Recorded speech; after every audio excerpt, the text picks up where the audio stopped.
Comscore नुसार आता isakal.com आहे देशातील नंबर 1 ची मराठी न्यूज वेबसाईट। प्रत्येक अपडेटसाठी isakal.com ला नक्की भेट द्या।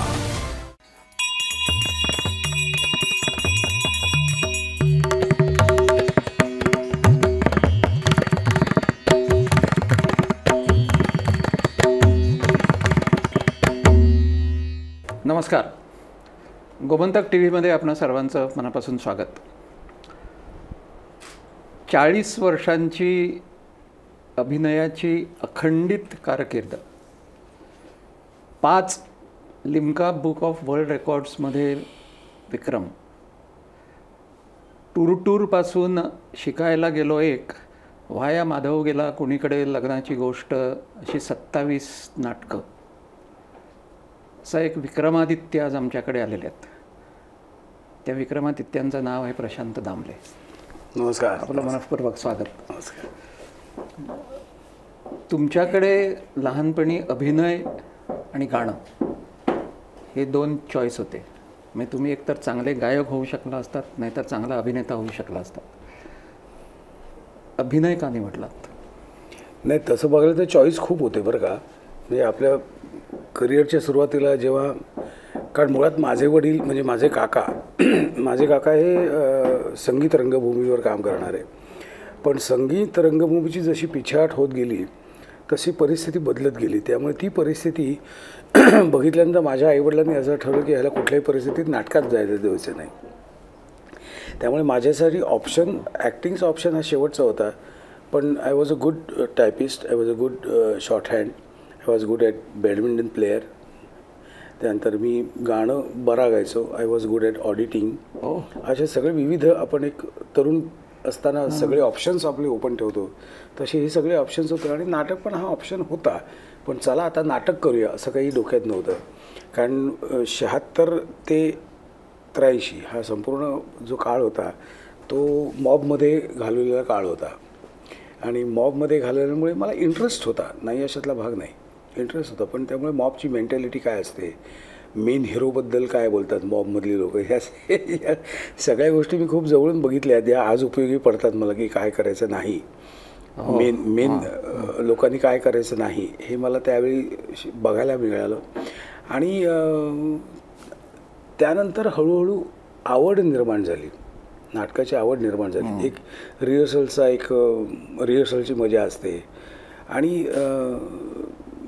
नाटकाचा एक नंतर तो एक नशा आहे। रिहर्सलमध्ये काम करायचं, मग ती धमाल असते, मग तो वेगवेगळ्या पद्धतीने करून बघायचं, मग ती एक शिस्त असते। बरं, मी शिकलो सतीश पुळेकरांच्या हाताखाली, त्यामुळे त्यांची एक वेगळी शिस्त आहे, वेळेत यायचं वेळेत जायचं। म्हणजे त्यांनी एका कलाकाराला सांगितलं होतं की 2-3 दिवस तो सलग दांड्या मारल्या त्यांनी रिहर्सलला, आणि त्यांनी सांगितलं की मला ताप आला होता, तर त्यांनी सांगितलं की तुला ताप आला तरी इथे येऊन राम म्हणायचं। अशी ती शिस्त होती। त्यामुळे त्याबद्दल शिस्तबद्ध कार्यक्रम, माझी नोकरी पण चालू होती, BSTमध्ये नोकरीला होतो मी, सगळं छान चालू होतं। आणि अचानक 82मध्ये मी आपली राज्य नाट्य स्पर्धेमध्ये माझी पहिली चोरी नावाचं आम्ही नाटक केलं होतं।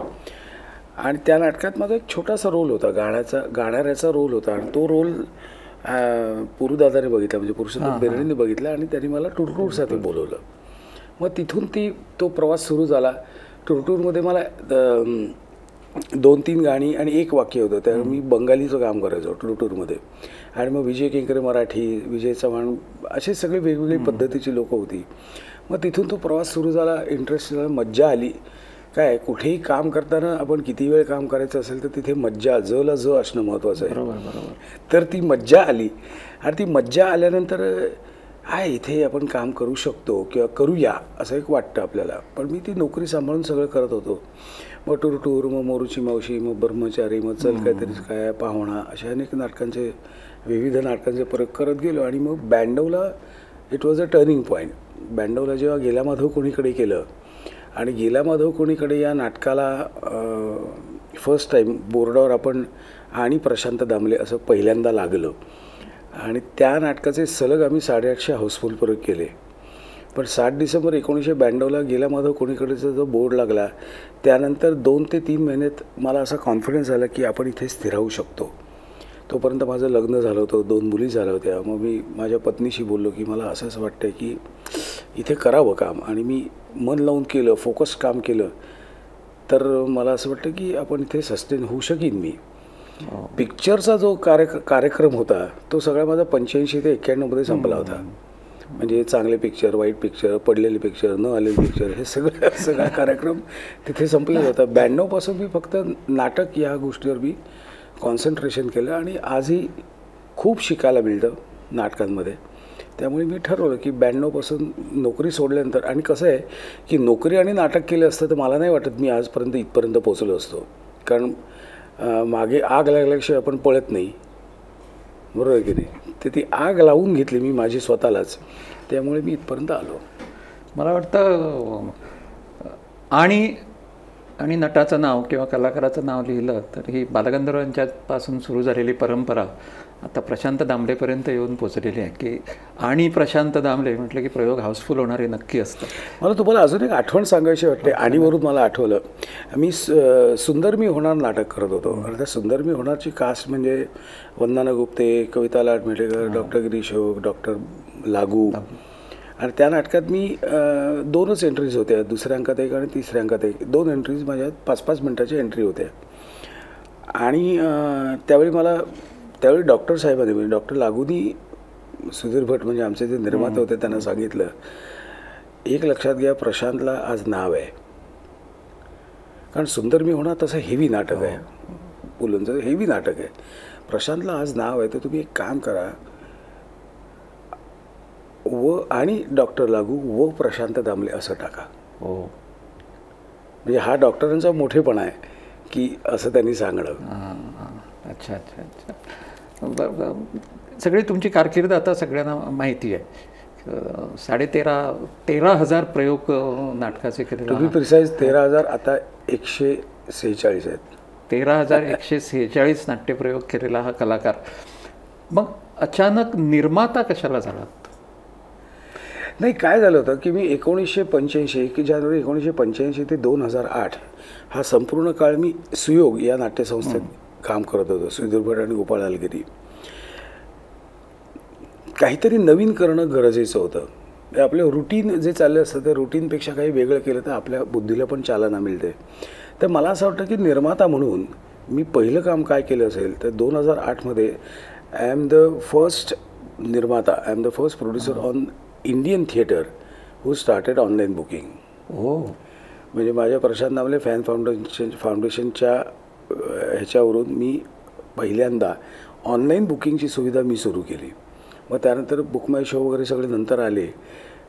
पण मग बुक माय शो आल्यानंतर माझ्यावरचं लोड, ऑलरेडी मी नाटकात काम करत होतो, निर्माता होतो, या सगळ्या गोष्टी करता करता परत त्याच्याकडे लक्ष देणं मला अवघड जायला लागलं.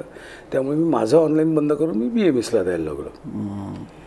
पण अशा काही गोष्टी असतात की म्हणजे पूर्वी असं म्हणायचं की मराठी चित्रपटाच्या प्रोडक्शनमध्ये जेवढे पैसे तुम्ही वाचवाल तोच तुमचा फायदा आहे. बरोबर की नाही? कारण शेवटी 3 पत्ती आहे, 3 पत्तीचाच खेळ आहे. म्हणजे नाटक पण 3 पत्तीचाच खेळ आहे. त्यामुळे प्रोडक्शनमध्ये पैसे कसे वाचवायचे, प्रोडक्शन फाफट पसारा न मांडता परफेक्ट. मी सकाळी 10 ते फॉर एक्झाम्पल सांगतो, सकाळी 10 ते रात्री 10 असं 12 तासाचं मी समजा रिहर्सल शेड्यूल आखलं तर 10 ते 12 तासात आउटपुट मला किती तासात मिळतो, किती तासांचा मिळतो. हा पण समजा मी आता इतकी नाटकं केली तर साधारणपणे 10 ते 10 मध्ये मला 3 ते 3.5 तासाचा आउटपुट मिळतो कामाचा. बाकीचा वेळ टाईमपास, हे हू, गप्पा टप्पा, खाणंपिणं, जरा जाऊन आलो रे, या सगळ्या गोष्टी होतात. बरोबर. मग या ते 10 ते 10 मध्ये माझा सकाळचा नाश्ता, दुपारचं जेवण, संध्याकाळचा नाश्ता, या 3 गोष्टी येतात. मग मी असा विचार केला निर्माता म्हणून की मी दुपारी 10 ते रात्री 10, दुपारी 2 ते रात्री 10 अशी शिफ्ट लावली तर माझा सकाळचा नाश्ता आणि दुपारचं जेवण वाचतं. पहिली गोष्ट. ओके. 2 ते 10 मध्ये 8 तासामध्ये मला तेवढाच आउटपुट मिळतो जेव्हा 10 ते 10 ह्याच्यात मी करतो. ओके. म्हणजे 3-3.5 तासाचाच आउटपुट मिळतो ना मला. 8 तासात माझा तेवढाच मिळतो, 12 तासात तेवढाच मिळतो. ह्या गोष्टी इम्प्लिमेंट करायच्या होत्या ज्या सुयोगमध्ये मी करू शकत नव्हतो कारण मी निर्माता नव्हतो ना. त्यामुळे निर्माता म्हणून मला या गोष्टी इम्प्लिमेंट करायच्या होत्या. बऱ्याच गोष्टी मी इम्प्लिमेंट केल्या, नवीन इंट्रोडक्शन्स, बऱ्याच गोष्टी केल्या. 2008 पासून आजपर्यंत सर्व कलाकारांचं पेमेंट हे मी ऑनलाईन करतो. काय सांगता? हां, 2008 पासून पहिल्या प्रयोगापासून ते आजपर्यंत ऑनलाईन पेमेंट हे मी प्रथा, ऑनलाईनची प्रथा, तुमची बुकमायशी म्हणजे ऑनलाईन बुकिंगची प्रथा, या सगळ्या गोष्टी मला करायच्या होत्या सुरू, म्हणून मी निर्माता झालो की काही आपल्याला वेगळं आणि अजून थोडं शिस्तबद्ध रिव्हर्स प्लॅनिंग करता आलं पाहिजे. आधी नाटक ओपन कधी करायची ही तारीख फिक्स करायची आणि मग उलटं प्लॅनिंग करायचं, हे मला करायचं होतं. मी आता 21 मार्चला माझ्या नवीन नाटकाचं ओपनिंग आहे, ज्यामध्ये संकर्षण करारे आणि वंदना गुप्ते. त्या नाटकाचं नाव आहे कुटुंब कीर्तन. कीर्तन नाही, ते कीर्तन, कुटुंबातली किरकिर. तर ते 21 मार्च हे डेडलाईन ठेवून मग उलटं त्या पद्धतीने मी प्लॅनिंग केलेलं आहे. म्हणजे माझं कुठलंही नाटक, म्हणजे माझ्या कंपनीचं कुठलंही नाटक पहिला प्रयोग हा 50वा प्रयोग वाटायला पाहिजे. कारण लोकांकडून मी 500 रुपये घेतो आहे, 700 रुपये घेतो आहे. आणि आपली इंडस्ट्री, म्हणजे तुम्हालाही माहिती आहे, आपली इंडस्ट्री ही सर्व्हिस इंडस्ट्रीच्या पुढची इंडस्ट्री आहे. सर्व्हिस इंडस्ट्रीमध्ये हॉटेल येतं, हॉटेलमध्ये आधी आपण जातो, खातो, मग पैसे देतो. इथे आपण आधी पैसे घेतो आहे आणि मग खायला घालतो आहे. सो आपली जबाबदारी जास्त आहे नाट्यकलावंत म्हणून किंवा निर्माता म्हणून.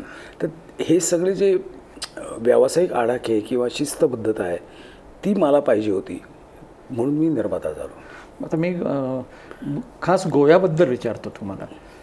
कसं आहे की पहिल्यांदा दौऱ्यावरती नाटकं यायची इथे आणि 7 ठिकाणी प्रयोग व्हायचे एकेका नाटकाचे एका दौऱ्यामध्ये. त्यावेळेला सगळे बसनं यायचे, ती बस घेऊन फिरायचे, नेपथ्यावरती लावलेलं असायचं.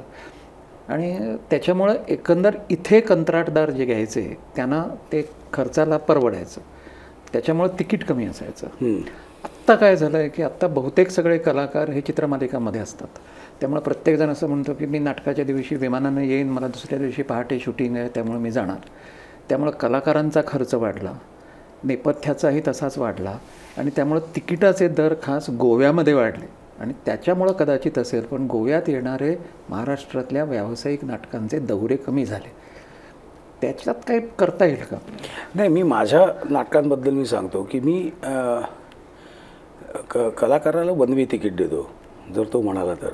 अच्छा. मी एकतर डायरेक्ट गोवा येतो, किंवा मी कोकण करून गोवा येतो, किंवा मी कोल्हापूर करून गोवा येतो आणि जाताना आम्ही फ्लाईटने जातो. अच्छा. हां हां. म्हणजे माझा जो खर्च आहे तो खर्च डिव्हाइड करायचा माझा प्रयत्न आहे, हे तर आहेच. पण दुसरी महत्त्वाची गोष्ट अशी आहे की ज्या बसेस तुम्हाला नाटकाच्या बसेस इथे येताना जे दिसतात, त्या नाटका बसेस बांधण्याचा खर्च हा जवळजवळ दुप्पट झालेला आहे. मी फॉर एक्झाम्पल तुम्हाला सांगतो, आता ही माझी जी बस आहे ही 2021 साली घेतलेली बस आहे. ओके. त्या 2021मध्ये बस चासीचा खर्च होता 21 लाख. चासीचा म्हणतोय, हां, चासीचा खर्च होता माझ्याकडे. कारण मी आत्ता विचार करत होतो अजूनही घेऊया का. आता मी सहज चौकशी केली तर त्यावेळी चासीचा खर्च 21 होता, तर आज त्याचा खर्च 36 लाख आहे. ओके. 21 लाखाची चासी आणि साधारणपणे 32 लाखाची बांधणी, म्हणजे त्यावेळी आणि बाकी सगळ्या. तर त्यावेळी ती बस मला 54 लाख ते 55 लाखाला पडली एक. आज महाराष्ट्रात कायदा असा आहे की 8 वर्षानंतर बस ही तुमची बाद करावी लागणार आहे. ओके. त्यामुळे होतं काय, पूर्वी जी आम्हाला बस 33 रुपये किलोमीटर किंवा 32 रुपये किलोमीटर मिळायची, ती आज बस मला 54 रुपये किलोमीटर, 56 रुपये किलोमीटरला मिळते. किलोमीटर. हां. डिझेल वेगळं, टोल वेगळा.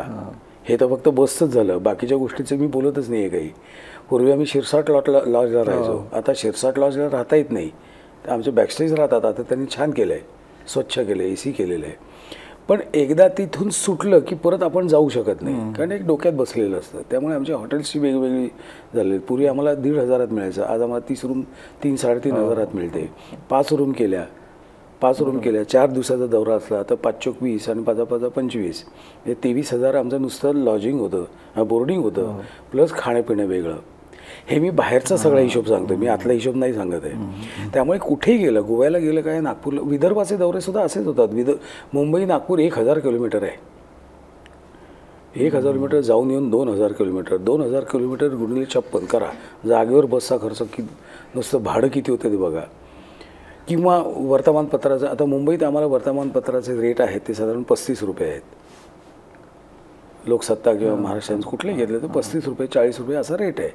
मुंबईच्या बाहेर पडलं की नुसतं पुण्यामध्ये गेलं तरी सकाळचा रेट वेगळा आहे, लोकमतचा रेट वेगळा आहे.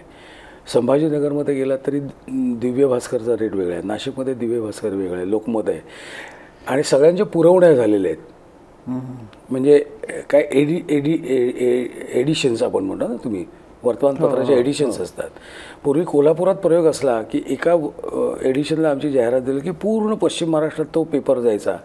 त्यामुळे एकच जाहिरात कोल्हापूर, सांगली, सातारा, इचलकरंजी, इस्लामपूर जेवढी सेंटर्स आहेत त्या सगळीकडे पोचायचं. आज तसं होत नाही. आम्हाला कोल्हापूरसाठी वेगळी करायला लागते, सातारा, सांगली, कराडसाठी वेगळी करायला लागते. म्हणजे तो खर्च वाढला. हे हिडन जे एक्सपेंडिचर्स आहेत ना, त्यामुळे हा सगळा खर्च वाढतो. तुम्ही म्हणता त्याप्रमाणे कलाकार विमानाने येतात, विमानाने जातात, ते बरोबरच आहे. पण माझ्याकडे फक्त एक तर येतात किंवा जातात. पण हे सगळी कटकट डोक्याला लावून घेण्यापेक्षा नाही. आणि त्याच्या पुढचं तुम्हाला सांगतो, हे सगळं मान्य जरी केलं ना, हे तिकिटाचं रेट जास्त आहेत हे सगळं जरी मान्य केलं तरी एक गोष्ट आपण मान्य करायला पाहिजे. जर विश्वासार्हता तुम्ही कमावली असेल ना, कलावंताने किंवा नाट्य एखाद्या संस्थेने विश्वासार्हता कमावली असेल तर 700च्या जागी 1000चं तिकीट काढून पण लोक येतात. पण ती मी मगाशी म्हणाल्याप्रमाणे सर्व्हिस इंडस्ट्रीच्या वरची आपली इंडस्ट्री आहे. त्यामुळे तुमची जोपर्यंत विश्वासार्हता प्रूव्ह होत नाही तोपर्यंत तुम्ही तिकीट एवढं का लावलं, तसं का लावलं, हा विषय राहत नाही. जर लोकांना कळलं की हे नाटक बघायलाच पाहिजे आणि इट्स हे लाईव्ह आहे. लाईव्ह कधीही तुम्हाला थोडंसं महागच असणार. आपण कुठेही पार्टीला जातो तिथे 5-5 हजार रुपये खर्च करतो आपण, बरोबर. पण ते 5,000 रुपये खर्च करण्याबद्दल माझा प्रॉब्लेम नाही आहे. आम्हाला आमचा प्रॉडक्ट चांगला आहे. मी समजा असं म्हटलं की माझं नाटक हा माझा प्रॉडक्ट आहे, तर प्रॉडक्ट चांगला प्रॉडक्ट तुमच्यासमोर घेऊन येत असेल तर तुम्ही विश्वास ठेवावा, असं एवढंच. पण ह्या सगळ्या कटकटी डोक्याला कशाला लावून घ्यायच्या, कशाला आपण निर्माता व्हायचं असं आत्ता नाही वाटत? नाही वाटत आता. कारण हे काही वेळा असं वाटतं की मस्त होतं की जायचं यायचं, ती पाकिट घ्यायचं, मस्त खणखणीत काम करायचं आणि बाहेर पडायचं. आपल्याला पाहिजे त्या पद्धतीने काम करता येणं फार गरजेचं आहे. म्हणजे मी 2-4 रिहर्सलला मी समजा फक्त कलाकार असेल आणि आपण दोघे कलाकार असू आणि 2-4 रिहर्सलला तुम्ही 2 वाजता आलात आणि मी 4 वाजता आलो तर चालेल का तुम्हाला? नाही चालणार ना. मग निर्माता असलं तर एक वचक राहतो की वाजलीत किती बघा, तुझ्यामुळे बाकीचे 10 लोक बसलेले आहेत. तुझी जेवढी वेळेची किंमत आहे तेवढीच त्याच्या वेळेची किंमत आहे. म्हणजे 10 जणांचे 20 तास तुझ्या एकट्या 2 तासामुळे वाया गेलेले आहेत. ही सांगायची ताकद फक्त निर्मात्यातच असते ना, को आर्टिस्ट नाही सांगू शकत. तुम्ही आता जवळजवळ 40 वर्ष रंगभूमीवरती आहात, तर प्रेक्षकांची दुसरी पिढी आता तुमची नाटकं बघते. तर प्रेक्षकांच्या आवडीनिवडी, त्यांच्या कलाकारांबद्दलच्या अपेक्षा याच्यात काही फरक पडला आहे असं वाटतं तुम्हाला? लोकांचं वाचन थोडं कमी झालं असं मला संशय आलेला आहे. कशा वाचन कारण काय आहे, आजची जी पिढी आहे ना त्यांचं ऐकणं आणि बघणं खूप आहे. माझ्या आईवडिलांनी मला वाचायला शिकवलं बोट ठेवून. त्यामुळे स्वल्पविराम, पूर्णविराम, अर्धविराम, उद्गारवाचक ह्या सगळे मला डोळ्याखालून सतत गेलेले आहेत. त्यामुळे बोलतानासुद्धा मी काय म्हणतो इथे कॉमा येणारच. मी काय म्हणतो तुम्ही येणार आहात का, असं नाही येणार ते. मी काय म्हणतो कॉमा, तुम्ही याल का माझ्याबरोबर, क्वेश्चन मार्क. हे सगळं आपोआप घडलेल्या गोष्टी आहेत. आज आईवडील 9 to 6, 9 to 8 नाही आहेत. त्यामुळे त्यांचं वाचनाची हे पण कमी झालेली आहे आणि तीच पुढी जनरेशन तशीच आलेली आहे. त्यामुळे त्यांना एक तर बघायला आवडतं किंवा ऐकायला आवडतं आणि बघताना समथिंग डिफरंट असा एक आहे. पण तरी मला असं वाटतं की लोकांची मानसिकता कॉमेडीकडे जास्त आहे. त्यांना रडायला फारसं आवडत नाही. 500 रुपये देऊन 700 रुपये देऊन आम्ही का रडू, किंवा उपदेश फारसा आवडत नाही. कारण सकाळी उठल्यापासून रात्री झोपेपर्यंत सतत उपदेश कोणाचे ना कोणाचे तरी. आता तुम्ही ऑफिसमध्ये आहात तर बॉस तुम्हाला उपदेश करते, हे बाबा असं लिहायचं नाही. घरी बायको सांगत आहे तुम्हाला कळत नाही का, किती वेळा औषधं घ्या असं सांगते. सतत उपदेश चाललेले असतात. त्यामुळे उपदेश लोकांना जरा कमी आवडतात. आणि दुसरं म्हणजे आपल्या घरातले जे काही गोष्टी असतात त्या त्यांना रंगभूमीवर बघायला आवडतात. म्हणजे फॅमिलीमध्ये घडणाऱ्या ज्या गोष्टी आहेत, म्हणजे बायको नवऱ्याला असं करू शकते किंवा नवरा बायकोला असं करू शकतो, अशा घडणाऱ्या गोष्टी घटना त्यांना स्टेजवर बघायला आवडतात. पहिल्यांदा म्हणजे आता निर्माते म्हणून आणि सहकलाकार म्हणून दोन्ही पहिल्यांदा तालमी खूप व्हायच्या नाटकांच्या, ठरलेल्या वेळेला व्हायच्या. ते आता चित्रमालिकांच्यामुळे प्रत्येकाचा वेळ वेगळा असतो, त्यामुळे प्रत्येकजण आता म्हणजे एडिटिंग आणि पॅचअप जसं म्युझिकमध्ये करतात की डोलकी तू वाजवून जा मग आम्ही ते पॅचअप करू, तालमीमध्ये तसाच प्रकार आलेला असणार. म्हणजे मी ऐकलं आहे काही जण. माझ्या तालमीमध्ये येत नाही, कारण मला जर तुम्ही हवं असाल ना नाटकात तर तुम्हाला मी 4 महिने आधी तारखा देतो. हां, मला तुम्हीच हवात, माझ्या नाटकात तुम्ही हवेच आहात असं जर लेखकाचं दिग्दर्शकाचं म्हणणं असेल आणि त्यांनी मला हे माझ्यापर्यंत पोचवलं की बाबा हेच पाहिजेत आम्हाला, तर 4 महिने आधी तुम्हाला तारीख देईन. So you can deny. म्हणजे मी लेखी MOU पण करतो. हो, लेखी MOU पण करतो किंवा या तारखा मला मान्य आहेत. मग दॅट इज, मग तुमची जबाबदारी राहते की त्या तारखांमध्ये मी काही घ्यायचं नाही. त्यामुळे माझ्या तालमी कमीत कमी नाही म्हटलं तरी 2 ते 10 2 ते 10 या हिशोबाने कंपनी 45 शिफ्ट होतात. म्हणजे 70 शिफ्ट मी तालमी करतो आणि प्लस साधारणपणे 6 ते 8 ग्रँड रिहर्सल्स करतो. म्हणजे पहिल्या प्रयोगाला मी चुकीन असं म्हटलं तरी चुकू शकत नाही. चला चुकूया असं जरी ठरवलं तरी चुकू शकत नाही. अच्छा अच्छा अच्छा अच्छा. तुमची आणि संगीतकार अशोक पत्कींची जोडी हा म्हणजे मराठी रंगभूमीच्या इतिहासामधलं एक पान, त्याच्याशिवाय कोणी पुढे जाऊ शकणार नाही. तर ही कशी काय जमली आणि अजून अतूट कशी आहे, कारण काय त्याचं? कसं आहे की माझ्या आवाजाची लायकी काय आहे हे त्यांनी बरोबर ओळखलेलं आहे. हां, म्हणजे मी शिकलेलो नाही पण काय गायचं नाही हे खूप वर्ष ऐकल्यामुळे मला कळलं की काय गायचं नाही. माझ्या आवाजाचं पोत काय आहे, आवाजाची रेंज काय आहे. म्हणजे मोरूच्या मावशीमध्ये पहिल्यांदा आम्ही जेव्हा काम केलं एकत्र, म्हणजे अशोकजींबरोबर जेव्हा काम केलं, त्या मोरूच्या मावशीमध्ये बऱ्यापैकी सुरात गाणारा मी होतो आणि त्यानंतर प्रदीप होता आणि त्यानंतर विजय चव्हाण होता. ओके, पण त्यानंतर प्रियतम ब्रह्मचारी जेव्हा गेलं, ब्रह्मचारी किंवा मग त्यांनी मला विविध प्रकारची गाणी झाली, वेगवेगळ्या स्केलमध्ये गाणी दिली. त्याच्या आधी महाराष्ट्राची लोकधारामध्ये मी काळी 5मध्ये गायचो, 32 गाणी गायचो शाहिरांची. त्यामुळे एक आवाज मोकळा झालेला होता. फक्त तो म्हणजे संस्कारित आवाज नाही आहे, माझा आवाज संस्कारित नाही आहे. म्हणजे तुम्ही मला सांगितलं की आता प्रशांत मला सारे गमप वाजवून दाखव किंवा सारे गमपद लावून दाखव, तर तसं नाही मला करता येणार. पण तुम्ही जे गाल ते मी तुम्हाला कॉपीकॅट आहे. त्यामुळे त्यांनी ते ओळखलं आणि तोपर्यंत म्हणजे मला आज अभिमानानं सांगावं असं वाटतं की अशोक पत्कींबरोबर 1985 ते 2024 या संपूर्ण काळामध्ये मी 63 गाणी गायलेली आहेत त्यांची. म्हणजे एका लग्नाची गोष्टसुद्धा आहे, एका लग्नाची पुढची गोष्ट पण आहे. 63 गाणी त्यांची गायलेली आहेत. अच्छा. तुम्हाला मध्ये हार्टचा प्रॉब्लेम झाला, त्याच्यातून तुम्ही आलात आणि पुन्हा त्याच दमानं करायला लागलात काम. नाही, मी परमेश्वराचे आभार याच्यासाठी मानतो की वेळेस हार्ट अटॅक येऊन गेला, रिकव्हरी पटकन झाली ना. वयाची 60-70ला अटॅक आला तर रिकव्हर व्हायला खूप वेळ लागतो. तर बरोबर टायमात त्यांनी अटॅक येऊन दिला. पॉझिटिव्ह थिंकिंग म्हणजे हे असतं. म्हणजे 9 मे 2013ला अटॅक आला, 10 जूनला मी पहिला प्रयोग केला. ते वेळच्या वेळी होऊन गेलेल्या गोष्टी आहे, ते बरं झालं ना. दणका पण बसला, काय करायचं नाही आणि किती काम करायचं ही मला ते कळलं ना. बरं, आता शेवटचा प्रश्न विचारतो की तुम्ही एकाच 3 नाटकांचे 5 प्रयोग एका दिवशी केलेत आणि तो एक रेकॉर्ड केलात. तर हे रेकॉर्ड करण्यासाठी म्हणून केलं का स्वतः किती मी करू शकतो हे बघण्याकरता केलं, कशाकरता केलं? चुकून 4 प्रयोग केले होते मी.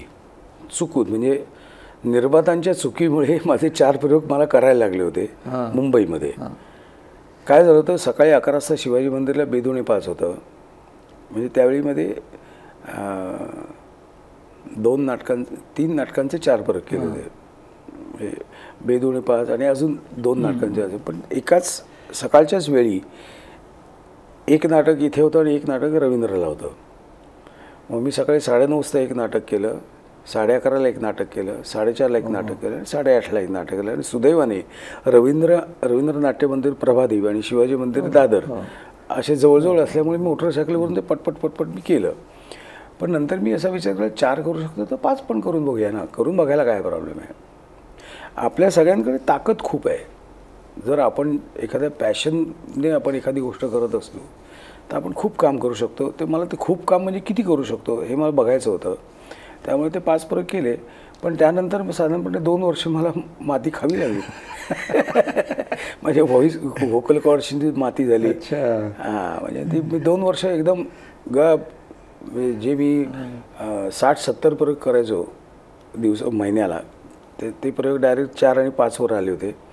आणि त्यानंतर ठरवलं की बाबा खूप हुशाऱ्या करायच्या नाहीत, जास्त शहाणपणा करायचा नाही. शेवटी आपली ताकद आहे ती तेवढी कशी वापरायची ही अक्कल पाहिजे ना. त्यामुळे मी फक्त नाटकात बोलतो तेव्हापासून, बाहेर कुठेही बोलत नाही. आणि मुलाखत सोडून. मुलाखत. आता मगाशी शेवटचा म्हटला होता, पण एक आत्ता आठवलं मला आणि अतिशय महत्त्वाचा प्रश्न आहे. कसं आहे की संगीतामध्ये घराणं आणि गुरु विचारतात. घराणं आणि गुरु.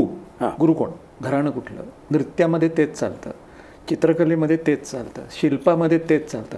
नाटकामध्ये गुरु कोण तुझा आणि घराणं कुठलं अभिनयाचं असं विचारत नाही. प्रशिक्षण झालं आहे का विचारत नाही. जे चलनी नाणं आहे त्याचं नाटक चालतं, तो उत्तम कलाकार होतो. मग नाट्य प्रशिक्षण शिबिर, नाटकाची कॉलेजेस, विद्यापीठामध्ये नाटक हा विषय, याचं काय महत्त्व आहे, गरज आहे का त्याची? नाही, कसं आहे माहिती आहे का, जन्माला आल्यापासून आपण अभिनेते आहोत किंवा अभिनेत्री आहोत हे मुळात मान्य करायला पाहिजे.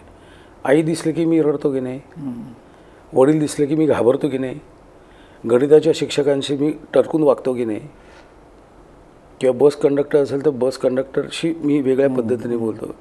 आपण मुळात अभिनेते आहोत किंवा अभिनेत्री आहोत हे आपण आधी मान्य केल्यानंतर आपल्याला जर व्यावसायिक पद्धतीने काम करायचं असेल तर व्यावसायिक रंगमंचावर जाण्यासाठी कुठल्या कुठल्या गोष्टी गरजेच्या आहेत हे सांगण्यासाठी ती शिबिर आहेत. अभिनेता बनवण्यासाठी नाही आहेत. ही शिदोरी आहे की तुझा आवाज कसायला पाहिजे, तुझा उच्चार कसे पाहिजे, तुझं मराठी वाचन कसं पाहिजे, मी मगाशी सांगितल्याप्रमाणे स्वल्पविराम, उद्गारवाचक, क्वेश्चन मार्क हे कसं पाहिजे, what is reaction, a good reactor is a actor हे माहिती असायला पाहिजे. तुम्ही किती छान बोललात आणि मी रिॲक्टच झालो नाही तर त्याचा उपयोग होत नाही. So good reactor is a actor हे शिदोरी देण्याचं काम शिबिरांचं आहे. अभिनेते बनवण्याचं काम स्वतःलाच करावं लागतं. ही शिदोरी घेऊन आपण हायवेला उभं राहायचं असतं आणि कुठल्या गाडीत बसायचं आणि कुठल्या गाडीत बसायचं नाही हे ठरवण्याचं काम त्या विद्यार्थ्याचं आहे किंवा त्या विद्यार्थिनीचं आहे. त्यामुळे शिबिर असणं गरजेचं आहे. शिबिरातून आउटपुट चांगला मिळू शकतो. फक्त त्याचा जे शिबिर आयोजित करतात त्याने गैरफायदा घेता कामा नये. हे खरंच इमानदारीत त्याने त्यांची स्वतःची इच्छा असायला पाहिजे की नाही बाबा मी ह्या मुलाला खूप छान पद्धतीनं ट्रेन करू शकतो, या मुलीला वेगळ्या पद्धतीने अवेलेबल कंडिशन्समध्ये आपण जास्तीत जास्त आउटपुट कसा देता येईल हे शिबिर घेणाऱ्यांचं डोकं असायला पाहिजे. फक्त शिबिर घेऊया असं नाही होत. रसिक हो, खरं म्हणजे ही मुलाखत किती वेळ चालू शकते, कारण प्रशांत दामलेंचा प्रत्येक क्षेत्रामधला अनुभव एवढा गाढा आहे आणि त्यांच्याकडून शिकण्यासारखं किती आहे ते आपण थोडंसं त्याचं प्रात्यक्षिक आपण बघितलं. त्यांच्या नाटकाचं नावच आहे शिकायला गेलो एक. त्यामुळे एक शिकायला गेलो, त्याच्यामधनं कितीतरी गोष्टी आपण आता थोड्या काय होईना पण शिकलो. तुम्ही मुद्दाम तुमच्या दौऱ्यामध्ये नाटक आणखीन एका तासानं सुरू व्हायच्या आधीसुद्धा इथे आलात आणि तुमचे विचार मांडलेत, त्याबद्दल गोमंतक टीव्हीच्या वतीनं तुमचे मनःपूर्वक आभार. गोमंतकच्या सर्व रसिक प्रेक्षकांना माझे नम्र विनंती आहे की कितीही टप्प्याटप्प्याने जरी मराठी नाटकं आले तर ती बघा. कोणी सांगितली म्हणून बघू नका किंवा नाटकाचा रिपोर्ट कोणाच्या तरी ऐकीव माहितीवर बघू नका. परफॉर्मिंग आर्ट आहे, कमी जास्त दर प्रयोगाला होत असतं. म्हणजे आजचा प्रयोग जसा झाला आहे तसाच उद्याचा करण्याचा माझा प्रयत्न असतो. पण शेवटी एक्सपेरिमेंट आहे. भाजी कधीतरी बिघडू शकते पण भाजी आपण दुरुस्त पण करू शकतो. तर सर्व रसिकांना विनंती आहे गोमंतक टीव्हीच्या की आवडीने मराठी नाटक बघा. धन्यवाद.